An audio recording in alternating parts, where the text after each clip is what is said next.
Severe illnesses, E. coli outbreaks, and death, Whole Foods has built a reputation as the nation's premier health food store, but some of its products have done more harm than good.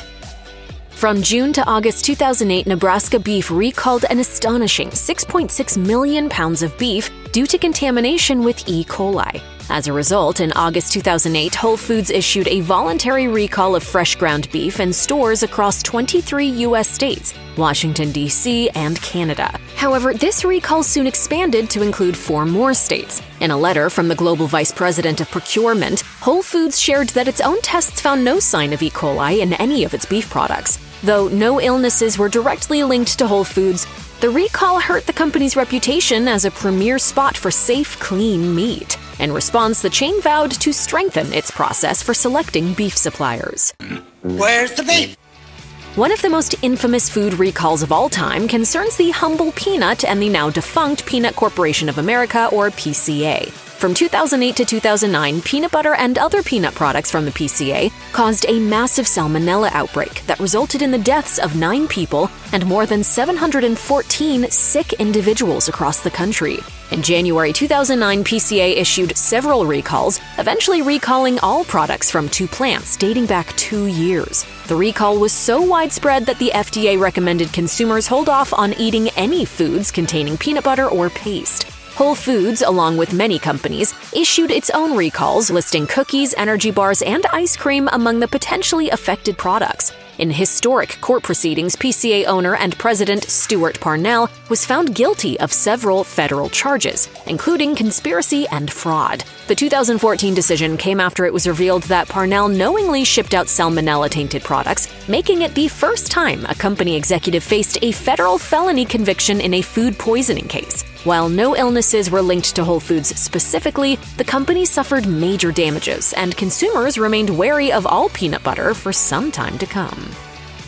In July 2014, Walnut Packing Company issued a fruit recall after detecting the presence of Listeria monocytogenes in lots of peaches, nectarines, plums, and other stone fruits. While grocery stores and markets rushed to pull recalled fruit from their shelves, Whole Foods also issued its own recall of made-in-store items containing the contaminated fruit.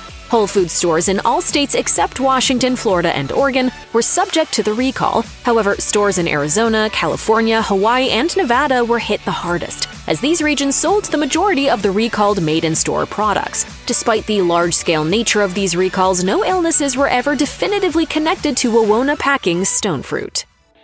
Only 1 year after the mass recall of Listeria-contaminated stone fruit products, Whole Foods was hit with another recall. This time, the store's line of ready-to-eat foods fell victim. In February 2015, Whole Foods recalled about 33,191 pounds of food that contained an undeclared ingredient. The culprit here was none other than the peanut, a common allergen that can cause hives, swelling, digestive issues, and troubled breathing in people who are allergic. I have peanut allergy. The recall affected stores in 12 states and Washington, D.C. The problem came to light when a Whole Foods spice supplier discovered that cumin used in some of the store's products had potentially been tainted with peanuts. The contaminated cumin may have found its way into various ready-to-eat items. Thankfully, there were no reported allergic reactions associated with the recalled products. In January 2016, the new year brought exciting products to Whole Foods, but it also brought another food recall. Citing a misbranding error, the chain recalled frozen pizzas from stores in Connecticut, New Hampshire, Maine, New Jersey, Massachusetts, Rhode Island, and New York. It was no small quantity either, as the company ended up recalling 73,898 pounds of pizza in total. The error in question concerned the type of meat used in 2 different versions of frozen pepperoni pizza. Though the labels on the products listed uncured beef pepperoni, the pizzas were actually made with uncured pork pepperoni. The packaging didn't mention pork at all. While this error may not be as bad as recalls involving salmonella or listeria, consuming unwanted pork can cause harm to those with allergies or intolerances to pork. Fortunately, there were no reported cases of anyone falling ill. Raw milk cheese can be deliciously tender and rich in flavor, but it also comes with serious risks. Cheese made with raw milk is more likely to harbor Listeria monocytogenes since it does not undergo pasteurization, a process of heating foods at certain temperatures to kill bacteria and other harmful microorganisms. This nightmare became a reality for the New York-based Vulto Creamery in 2017. when its cheeses were discovered to be the source of a listeria outbreak. In March, the creamery recalled all of its raw milk cheese, but the damage was already done. The contaminated cheese had been shipped to stores nationwide, including several Whole Foods locations. The natural foods company quickly pulled the cheese from 9 stores in the northeastern U.S., soon expanding the recall to include another 8 stores in the same region. While Whole Foods reported no illnesses associated with cheese purchased from its stores, other Vulto Creamery customers weren't as fortunate. The outbreak resulted in 2 deaths and 8 people fell ill and were hospitalized, including 1 newborn. In 2024, Vulto Creamery and its owner, Johannes Vulto, pleaded guilty to misdemeanors concerning the distribution of the tainted cheese over state lines.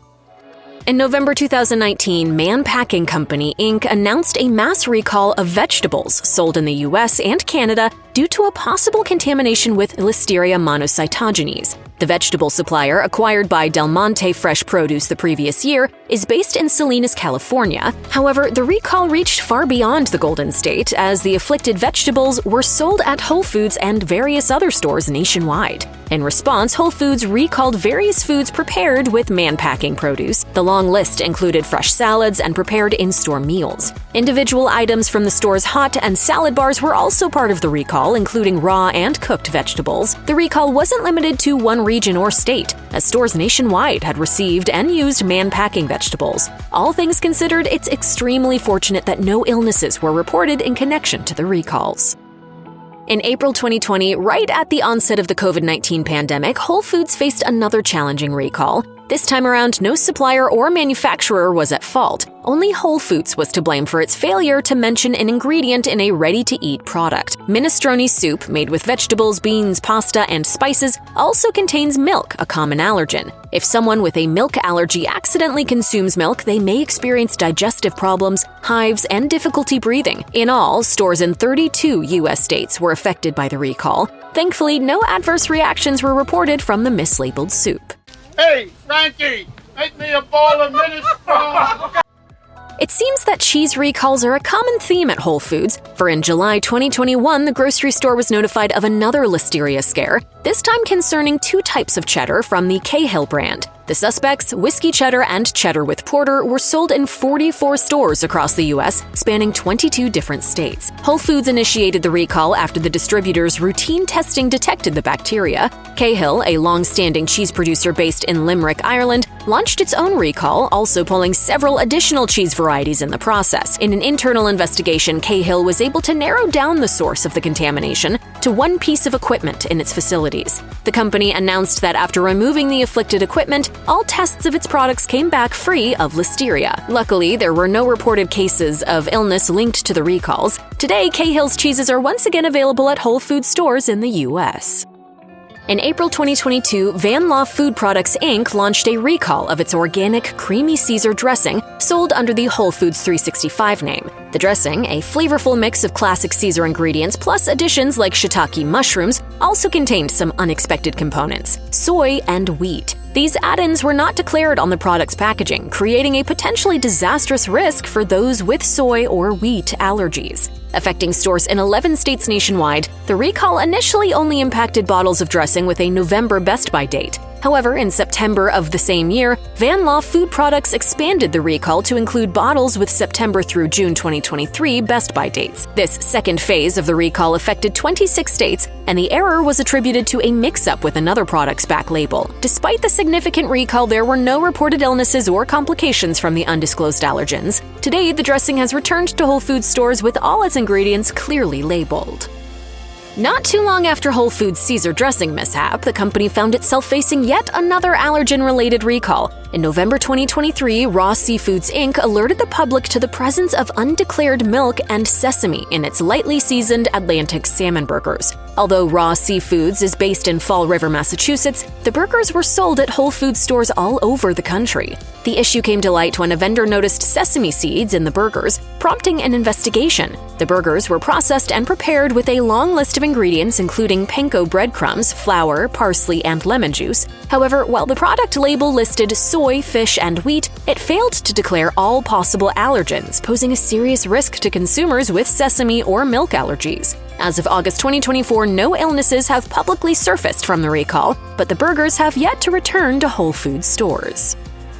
Perhaps one of the largest recalls in recent memory concerns the California-based dairy company Rizzo Lopez Foods, Inc. In February 2024, the FDA and CDC announced an investigation into the source of a widespread listeria outbreak that had been ongoing for years. The culprit was cheese, sour cream, and yogurt from Rizzo Lopez Foods, sold under many different brand names at grocery stores nationwide and in Canada. The 2024 recalls included whole milk and part skim ricotta cheese sold under Whole Foods 365 label. While soft queso fresco and cotija cheeses were the main subject of the recalls, many salad and taco kits, dressings, and other prepared foods were also found to be contaminated with listeria.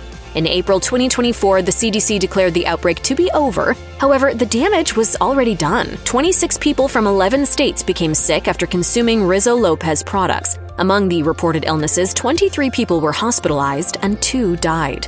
The CDC admitted that there were likely many more people who never reported their illnesses, so the true number of cases is unknown.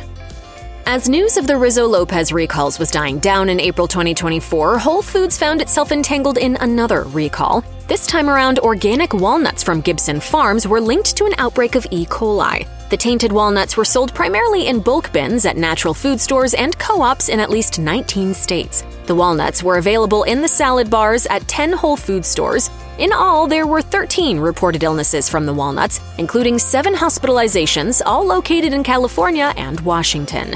Walnuts bad. Got it. While no Whole Foods stores were linked to any E. coli-related illnesses, the recall has joined a long list of many in the company's recent history. 2023 was a tumultuous year for the natural food store, with the company seemingly unable to catch a break amid 21 product recalls. Though compared to 2023's numbers, 2024's recall numbers are minimal. However, Whole Foods still has a lot of work to do to ensure its products are safe for customers to enjoy.